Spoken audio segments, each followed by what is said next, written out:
Let's meet the women behind the millionaires, the women supporting, guiding, celebrating women with their wealth.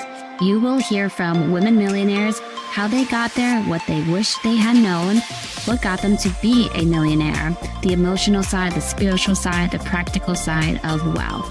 You'll also get to meet the women behind the scenes helping make it happen. Let's dive into Women Behind the Millions. I am Jessica Weaver, your host, best-selling author of 3 books, wealth advisor, and founder of the Women's Wealth Boutique. Let's start meeting the women.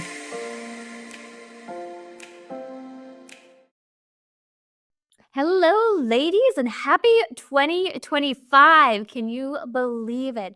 A new year. We're welcoming all sorts of prosperity and power coming into this new year. I can't wait to see what we all embark on as well. We have with us 2 bonus episodes of Women Behind the Millions, our Rise and Find season. 2 incredible women that we knew we needed to feature along with all of our authors for a Rise and Find, our newest book at Pink Fix Productions. And tonight we're going to talk about Unstoppable Women. And Rise and Find, this book that was geared towards high-achieving women. I mean, they're unstoppable, right? When women really put their mind behind something, they move mountains. It is just incredible to see it here. And I took this quote from our guest tonight. It was so perfect, and I'm so excited to start this new year with this quote. If the desire is felt, the supply is ready to appear. And then she adds on here, this is the truth. Because we need that subconscious to reaffirm, this is the truth that I am speaking, that I am hearing, that I am reading. If the desire is felt, the supply is ready to appear. We talk a lot on this show how when God places desires in your heart and soul, you can feel them, you can vision them, you sense them coming to you. He wouldn't do that if he didn't already have things in motion coming to us. So when I read this, I was stalking her a little bit on social media and I saw this quote. It's like, what perfect alignment for our show for 2025 as well.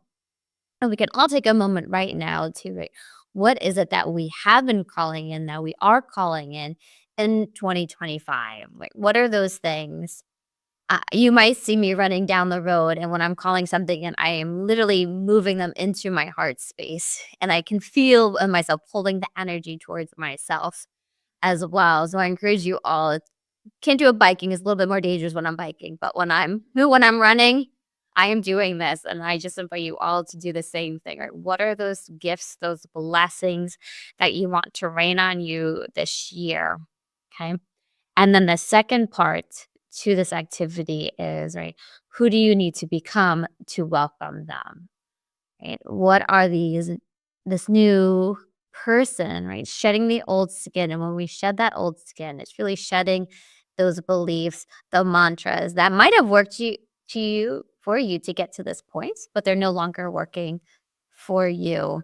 Even with our firm at the Wealth Boutique, this is a very, very real thing that's happening for us right now. You know, we're doing a lot of upgrades going into 2025. We're adding people to our team. We're upgrading our technology. We're upgrading our compliance.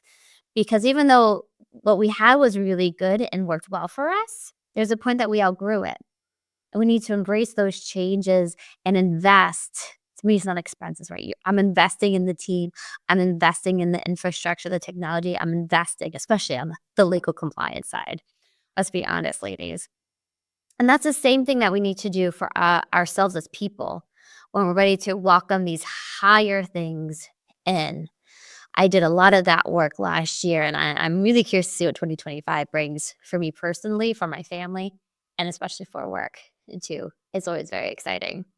Well, let's meet the woman behind this powerful quote. If the desire is felt, the supply is ready to appear. So with us, we have Amira Alvarez, who is the visionary founder and CEO of The Unstoppable Woman and host of the Unstoppable Woman podcast. Celebrated for achieving a 5-fold income increase in a single year, building a multi-million-dollar company, Amira empowers accomplished women to amplify their financial success while maintaining a fulfilling life.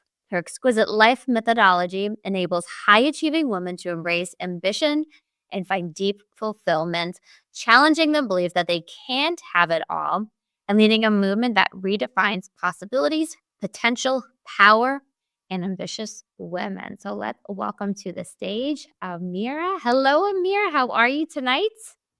Hello, Jessica. So good to be here. I'm fabulous. I loved your intro and all the things that, like the layers that you brought up. That quote, um, that quote is actually from Raymond Hollywell. Um, so Thank you for if I didn't reference him in the social media, uh, meme, I should have, because I can't uh, credit for it, but I can tell you that I have lived that in a way that I've made it my own, and it's really been one of the key things behind my journey and how I've helped women. So I'm glad you picked up on it. Yes, yes, and we're giving him credit right now. It doesn't matter. But, so many times the women like, I have this huge dream. I have this big goal that keeps coming up for myself, but they're scared. They're nervous. It's overwhelming and then it becomes stressful. And like that quote just reminded me of the trust to take that next step, to take that action, the trust that you are worthy and deserving of it. What does it stir up for you, Amira? All of that. It's incredibly powerful if you don't look at it just like a quote, but you look at it like a law, like a Mm. universal law, because that's what it is. It is the way that God works in this world, is that if we have the desire, this spiritual energy that is here to support us will meet us there. We wouldn't have had that desire if it wasn't ready to appear. And if you believe that and trust that and you lean into it and do your part, right? We are here to act in this world and lean into to the our edges and grow. Like I really think that our our reason for being in this world is to lean into our spiritual growth, and that takes leaning into those places that are risky, that we feel the desire, it comes in fast and strong and like super clear, and then there's this other part of us that's our subconscious programming and conditioning that's like, no, you couldn't possibly do that, or that's too risky, or that's not responsible, or all the story that comes up that talks us out of it. And yet if you can get beyond that and go, okay, that's the conditioning, that's the story, but the truth is, the law is that if I lean in to what I truly want and move in that direction, take the risks, right? The movement is risky. It will all unfold, and that's exactly what happened for me. Absolutely, 100% with my evolution around money in particular. Oh, we're gonna dive into so much of this, Amira. And I'm sure you're gonna be an open book with us too, and let us in on little pieces of it as well. Where did Unstoppable Woman, when was it started, and where did it come from? What was Sure. desire, I'm guessing, at that.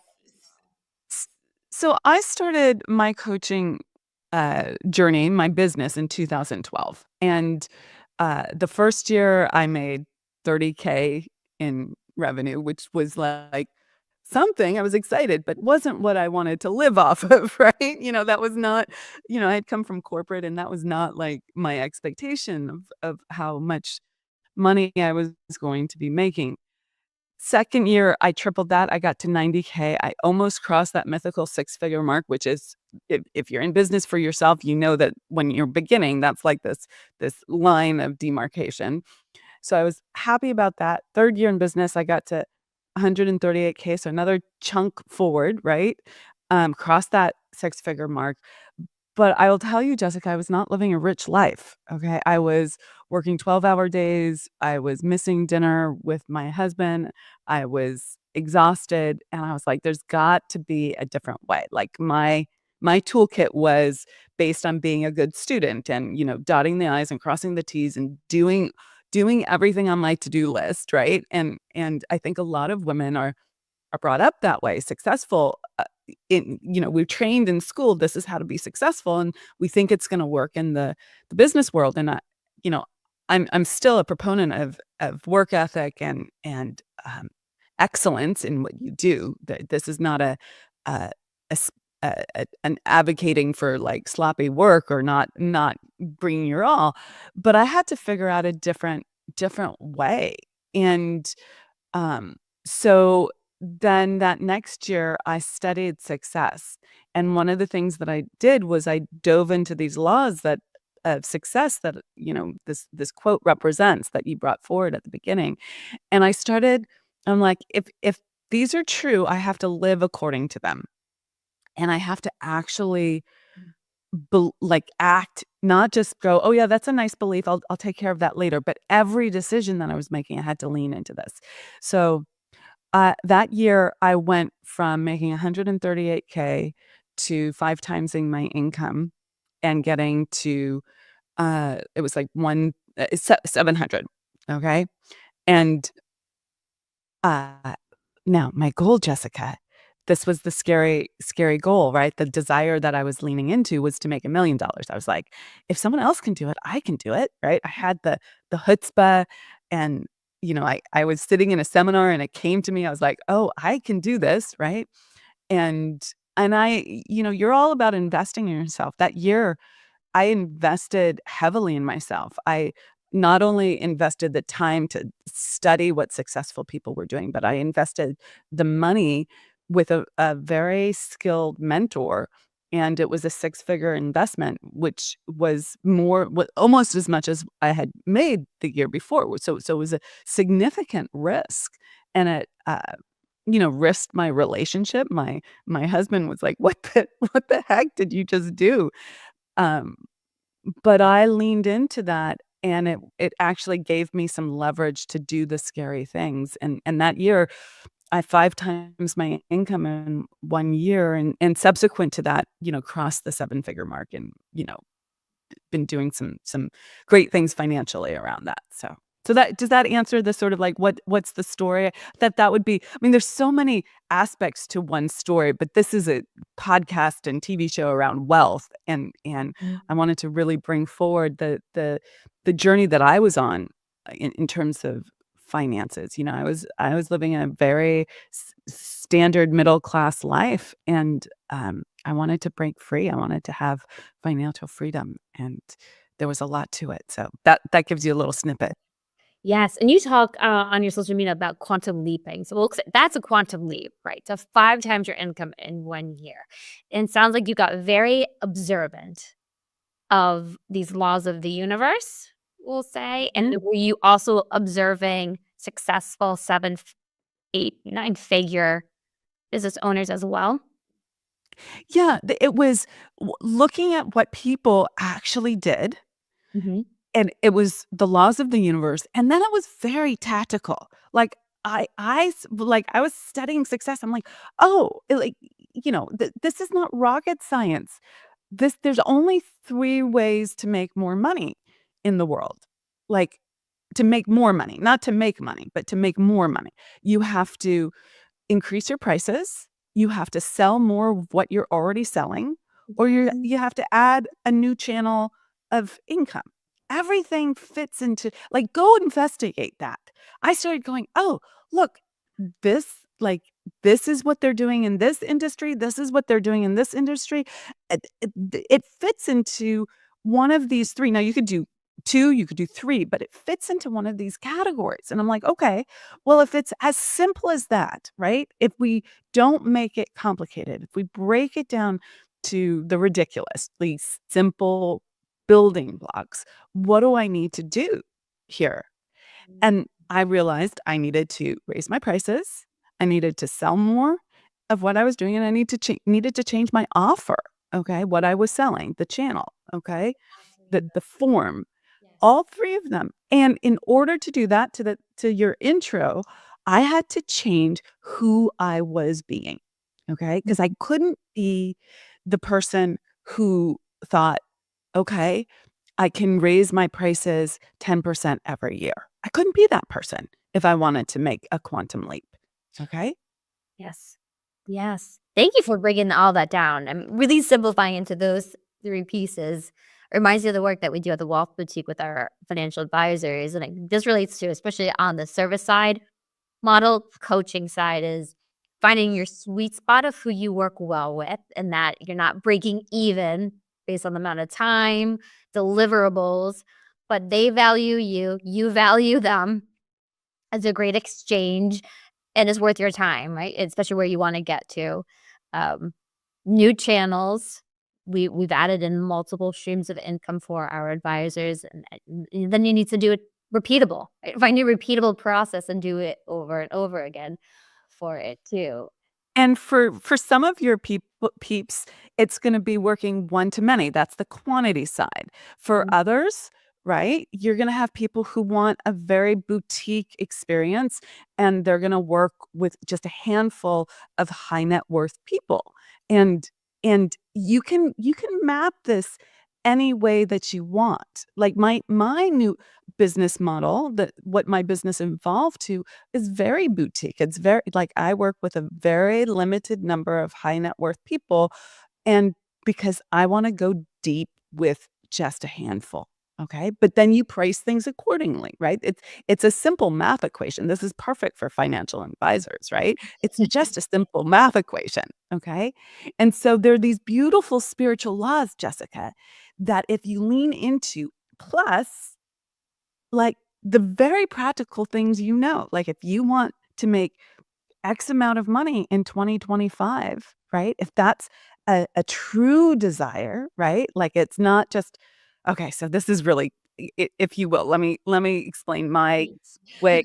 Okay, when Please. you're talking about, like, you're running and you're bringing in this stuff, it's so clear that that's, like, a spiritual yes to you. That's not coming from this intellectual, like, "Okay, and this year I need to make 20% more and that number is this and now we're gonna grind it out to get there." Okay?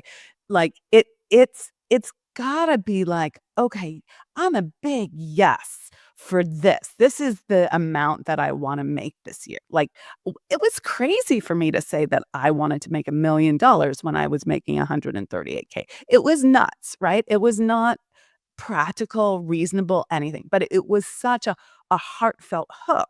Okay, now you might notice that I didn't get there in the first year, but I got so much closer. You have to be okay with the not quite getting there because if I had just said, "Oh, I wanna double my income," I would have gotten to 250, right? I would have gotten to 300 maybe. When I said I wanted to get to 1,000,000, I got to 700. That's a big yes for me right there. But anyways, you have this clear yes that comes from the universe, comes from God, comes from spirit, comes from that alignment. When it's a true desire, you feel it differently in your body. And then you do the math, okay? Then you go, "Oh, I wanna make 2.5 this year, I wanna make 10 this year, I wanna make 25 mil this year," whatever it is that you wanna make, then you do the math. Okay, how many clients do I want? Okay, simple math equation. That'll tell you what you need to charge, which will then inform what's the container, what's the the thing that you're selling. And so we can do it in a number of different ways, but I would encourage people to map both of those things, the spiritual and the practical. When you do that, you're working um, in just such a more powerful way because you've got the power of being human in this human action world that we live in. You've got the power of spirit behind you too. So you got the best of both worlds. And it feels like the divine masculine, the divine feminine, right? The divine feminine, the receiving energy, the nurturing, and then the then take the action, right? Yes. Figure it out. I love how you said it needs to be a big yes first, and then you start to map it out, and then Yeah. the action steps come to you as well for too. How about the term unstoppable woman? Was that one of Yeah. Right. those downloads of course. We're in Absolutely. So that's really interesting, Jessica. So I'm going about my day. Really, I start every morning off like quiet time to myself, usually pen to paper, getting my downloads and writing it, meditating, all of that, right? And I got this hit and I looked and it wasn't trademarked and so I trademarked it and I changed the brand and the reason it was so palpable and powerful and poignant for me was because when I was going through my big shift in who I was being in order to create these new outcomes for myself, I had to stay unstoppable in the face of the old beliefs coming up and saying, no, no, no, no, no, you can't do that. That's too risky. That's too dangerous. That's too irresponsible. Or who do you think you are?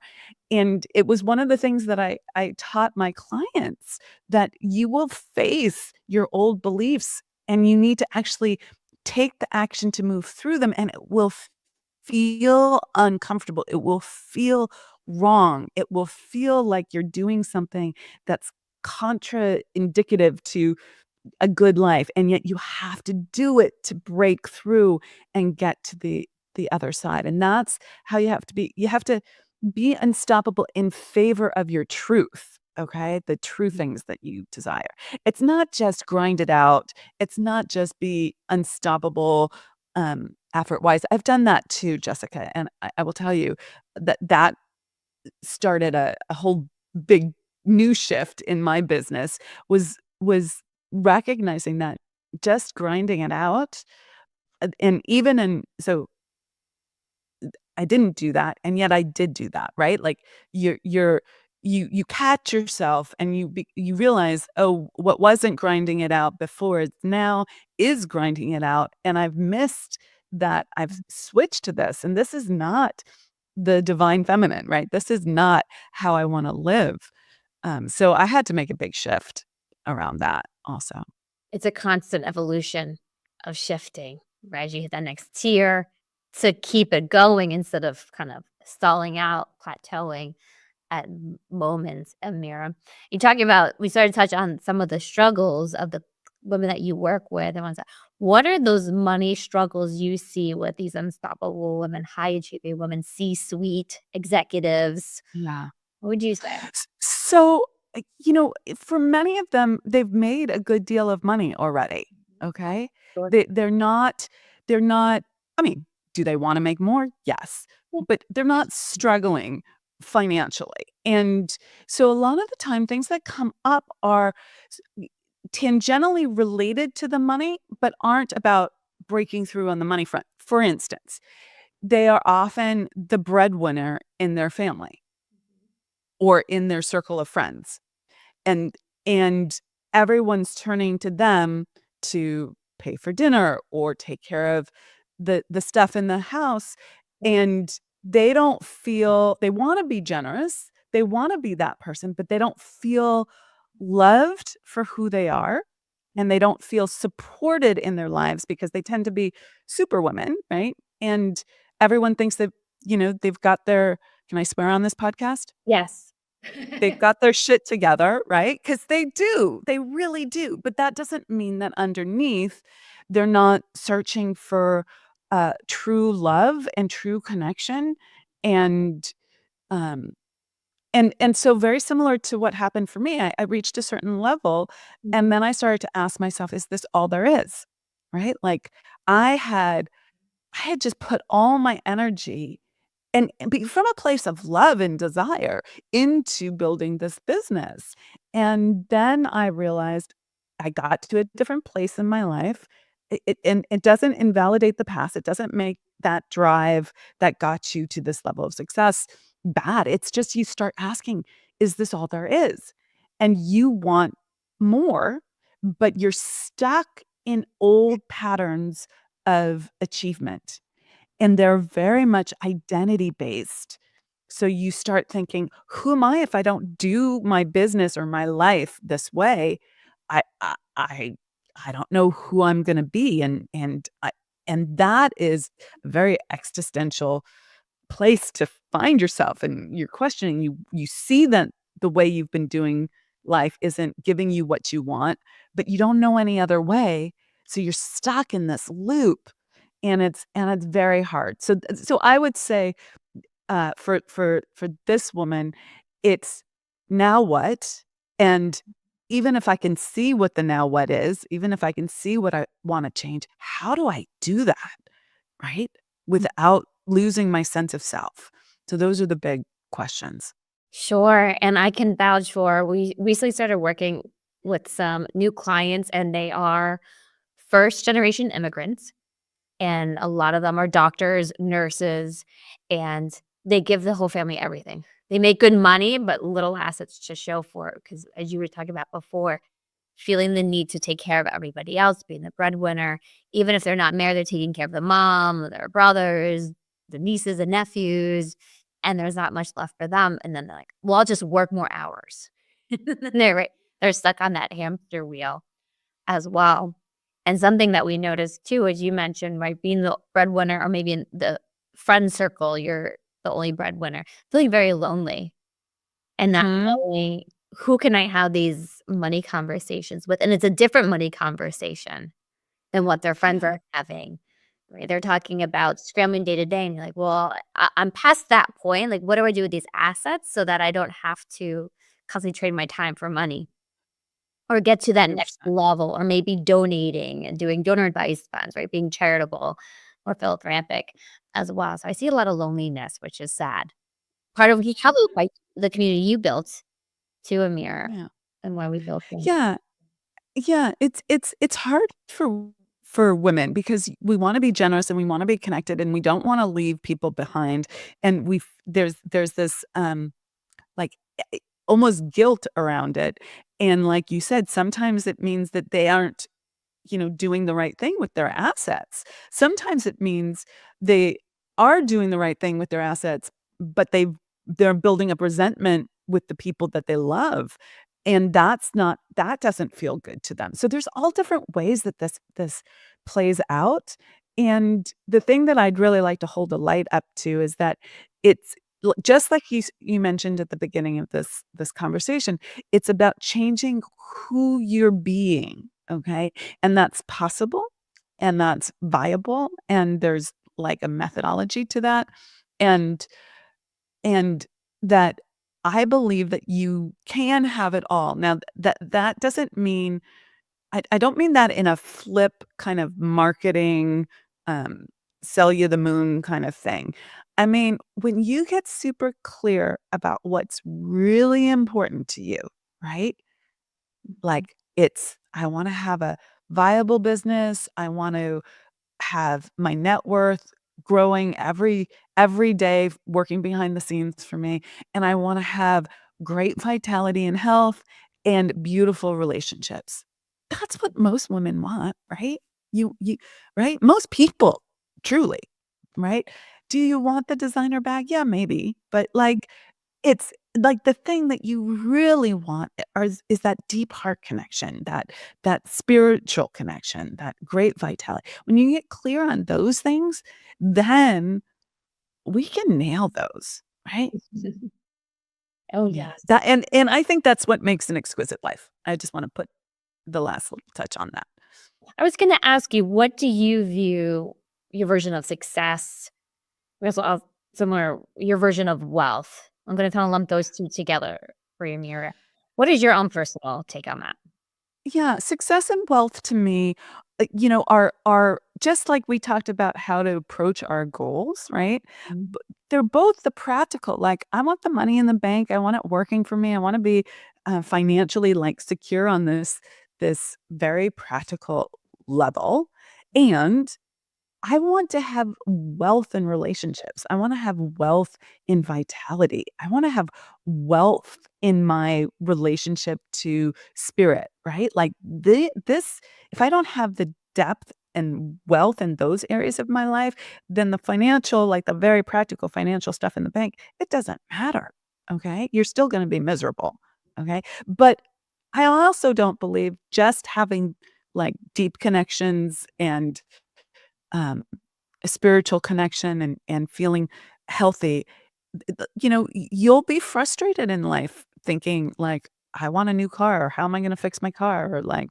why does this thing break and I can't fix it? Right. Like, I remember like needing to make choices around those things. And um, that felt limiting. It didn't make me a bad person or anything, but I think that there's something to be said to having a certain level of financial freedom, to do what you want. It's not an either or thing, right? One without the other doesn't give you, in my mind, an exquisite life or success or wealth. How about you? Yes, I would agree, and success, I feel it can be really boxed in on a certain kind of house, a certain car, certain job title, let's say, and he's like, you feel like you've made it. But once you get there, like, it still doesn't feel like I've made it. There's still so much to do. I think for me, that success is the personal journey of who you are becoming, and to me, like, the connection to God, and to my family, and the more that I can bring him into the work that I'm doing, the more successful my work is. So it starts with, I would say, with God, and then wealth, as you said, freedom, choices of what we get to do with this money as it comes in. And do we invest it? Do we donate it? Do we build something with it? And having different areas of money that's growing for us. And I think also being on the same page with your partner about it and including them and the family too of this is where it's going. I using that as a segue into, when you had that large jump in your income, I'm really curious, Amira, how much of that did you reinvest into your business? Almost all of it, Like even in the in beginning. Yeah, like, yeah, I mean, did I buy myself okay, let me back up a little bit. did you sell a Buy myself that Did I buy myself some nice things? Yes, okay, for sure. Like, there was some built up, um, clothing desire, right? There was some built up. Can I make it? That yes, Yeah. we all need that necklace. Yeah, and I bought myself some nice jewelry, I bought myself some art, like, I did some things for the house, right? Like, I there was some pent up, like, just sheer, I wanna buy some things, right? But then I would say 70 to 80% of it went right back into the business. And that was a really, and that was the case for the first few years, to be honest, was like I was investing in mentorship, business help, right? I was investing in team. I was investing in services, tools to run my business. There was this huge amount of investment, but I believe firmly that investing in yourself is the best thing that you can do because if you invest in yourself, which to me is investing in the business as well, right? Like I had to invest in my personal growth and in my business um, tremendously. I also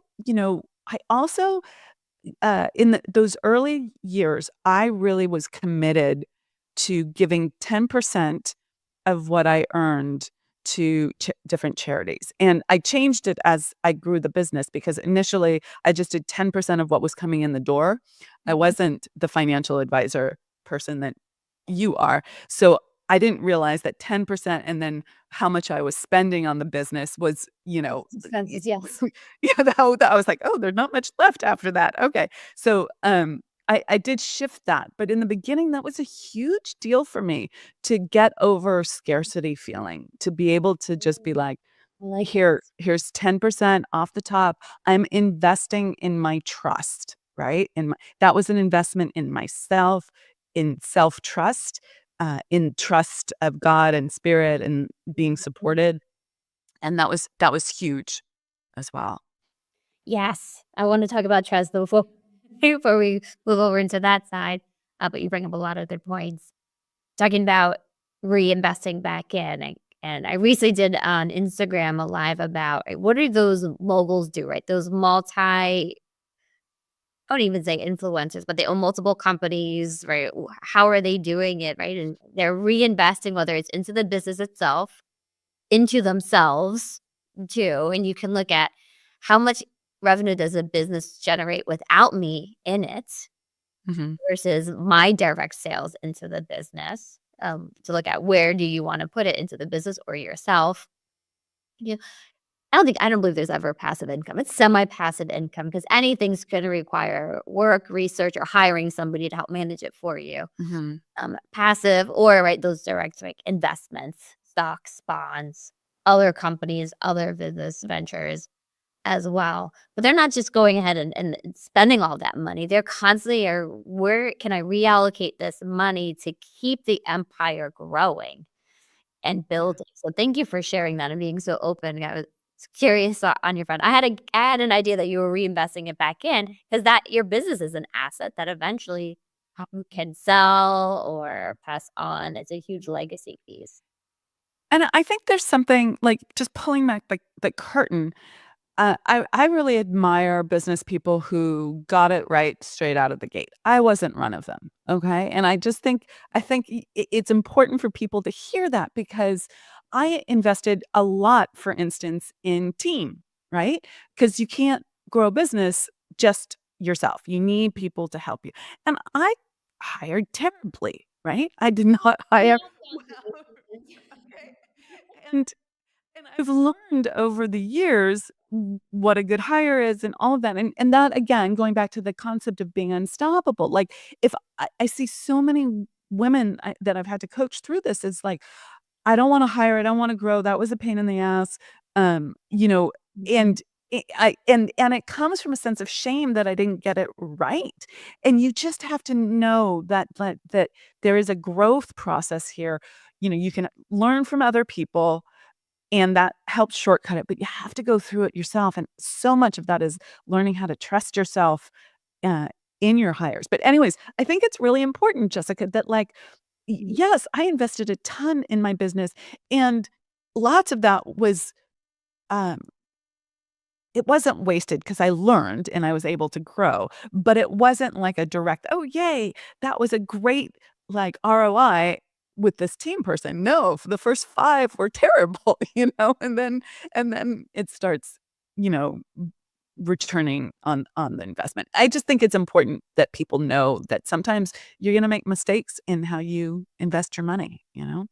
Oh, yeah, you try a new marketing strategy, falls flat.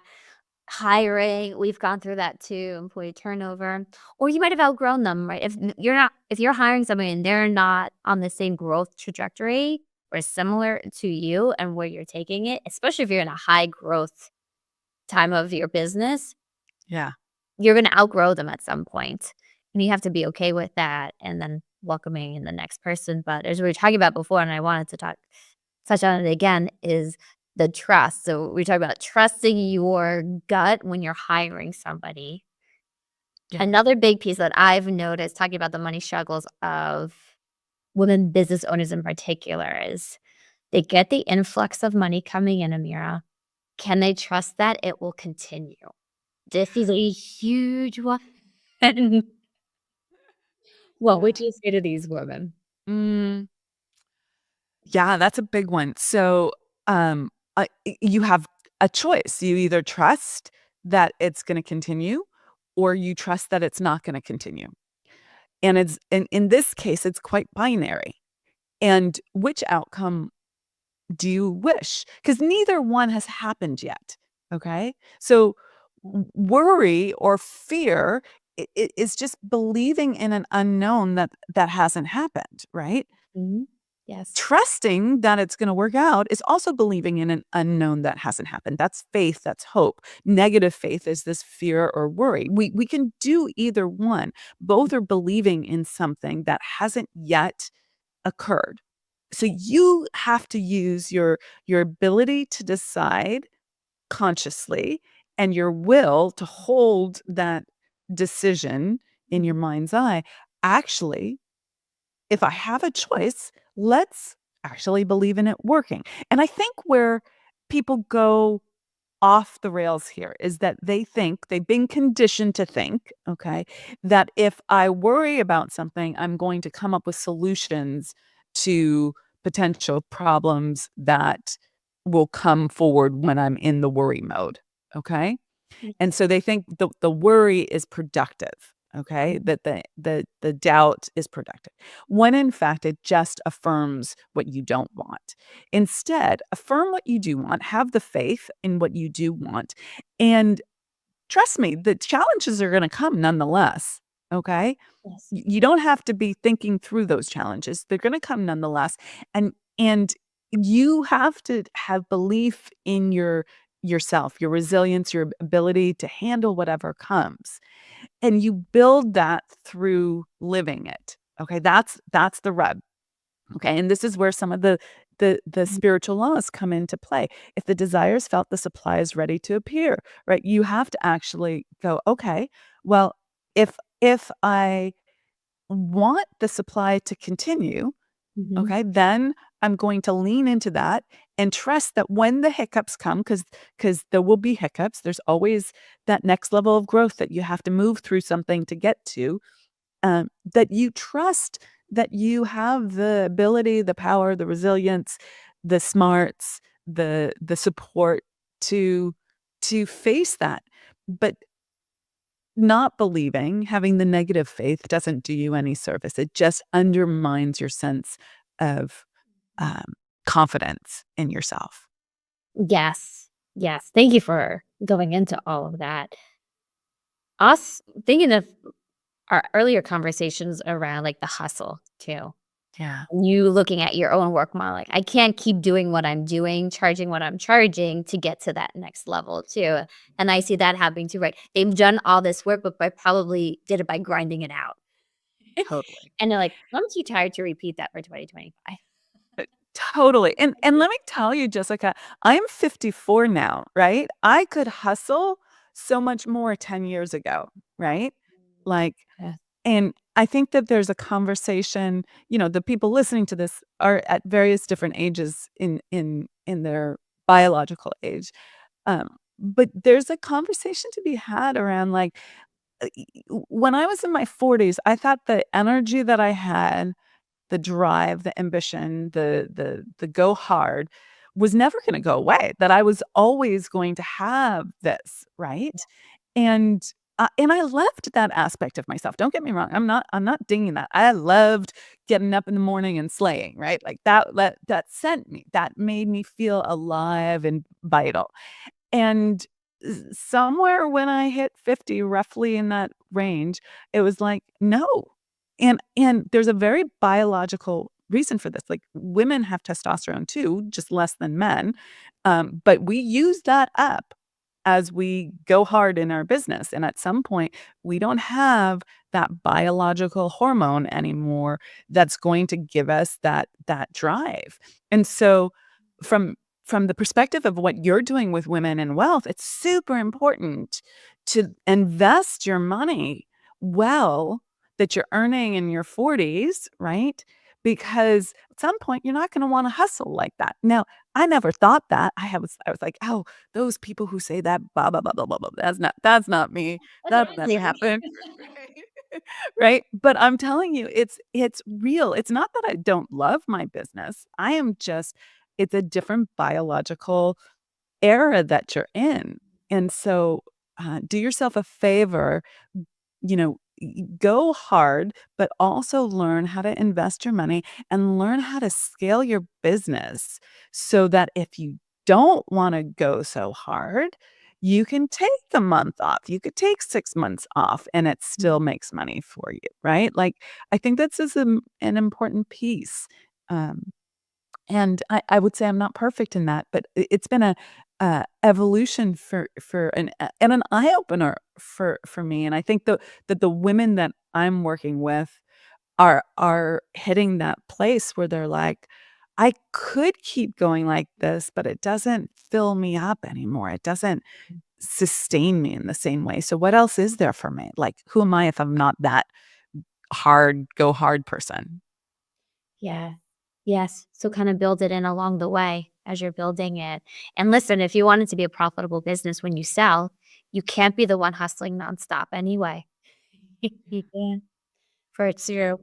This has been amazing, Amir. We're going to go to a quick break before we bring you on for a few more questions. But just to reiterate, we talked about trust being a huge piece of it, trusting yourself with the decisions you're making with the business, where you're investing the money, and that the money will keep coming if you choose that path.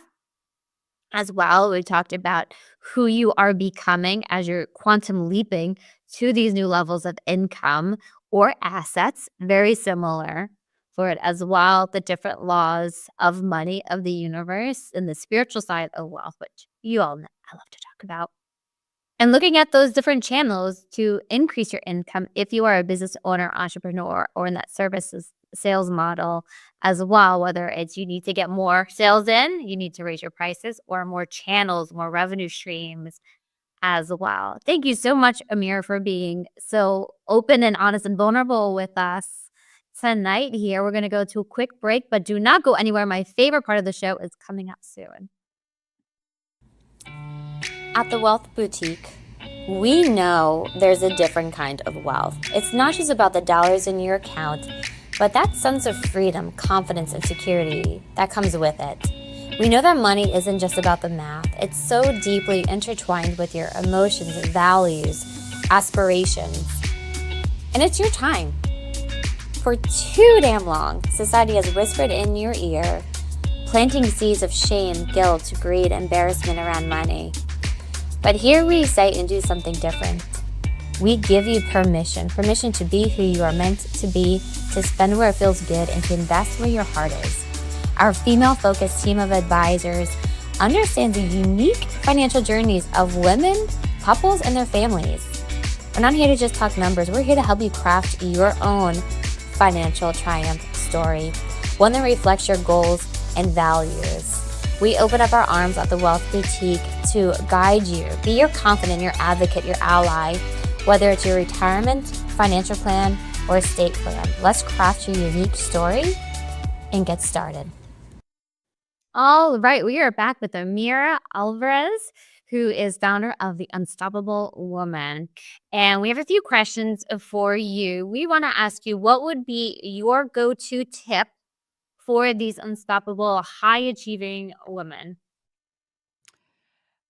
It would be to get beyond your confident and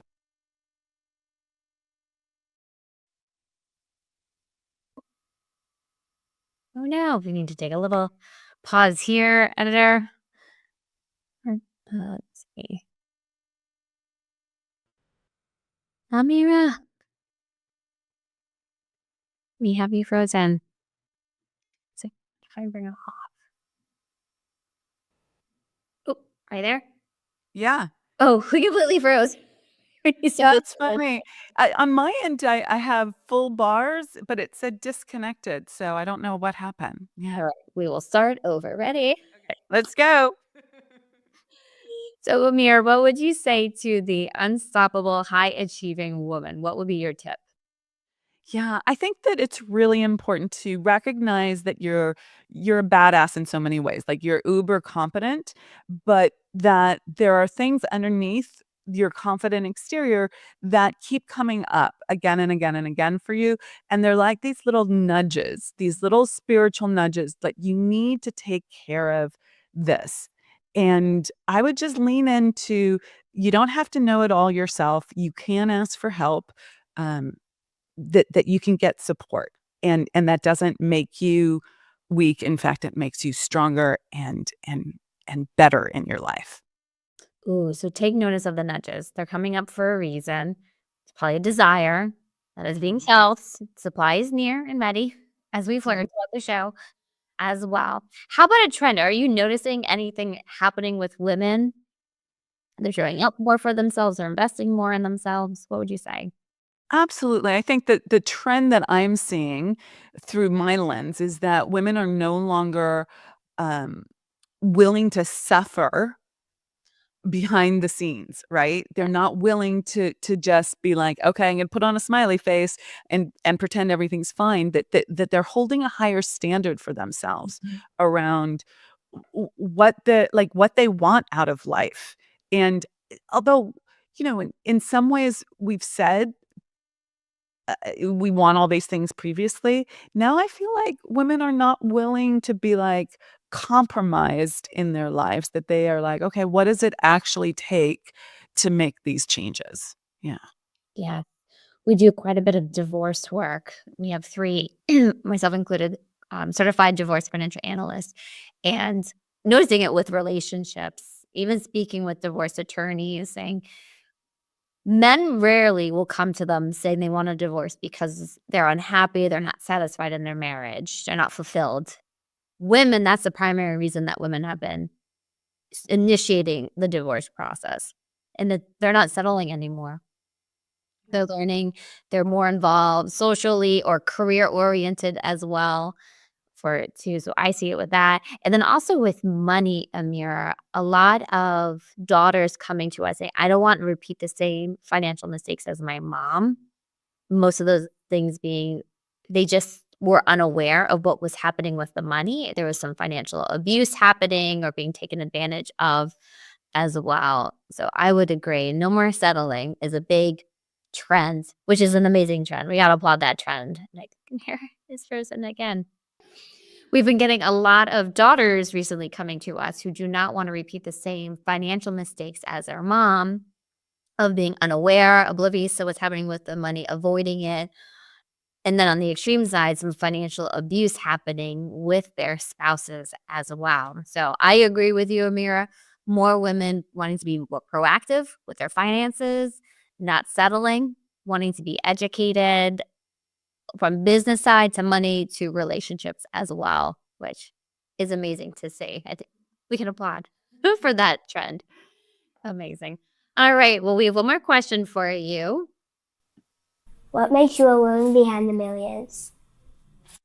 Oh, I love that. That's sweet. Meaning, like, what makes me like a great person to support the woman behind millions? Yeah. So Exactly. for one thing, I've lived it, right? The lived experience is so important. As someone who has gone from, just a very solid, lovely middle class life to someone who's made a significant amount of money, I understand the challenges with identity around that shift in Uh, making money. But also as someone who's like asked the question, is this all there is? Right? We talked about that earlier and has made a huge shift in how I go about business, life, relationships. Um, to create what I call an exquisite life for me. Like, I understand what that takes, and it's not just a wave a magic wand kind of, uh, behavior or thought process. There are shifts that you have to make in who you're being, and yet I can hold up the light and say that your exquisite life, right, the thing that you really desire is there for you, and that we can create it together. So I think the lived experience, the know-how, the actual ability to do it, having supported so many women in this process is really, how I'd like to answer that question. Yeah. Beautiful, beautiful, Amira. Thank you so much for being on the show tonight. Where can everybody find you? Yeah, the best place to find me is our website, which is theunstoppablewoman.com. On that website, we have a bunch of information that you can read.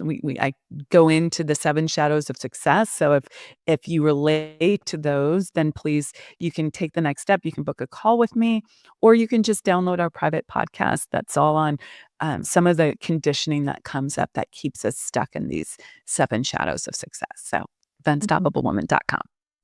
Thank you so much for all that you do for us, unstoppable women, Amira, and for being so brave to taking the steps and then sharing your story with everyone. We always say there's so much power behind your story. So thank you for being on Women Behind the Millions tonight.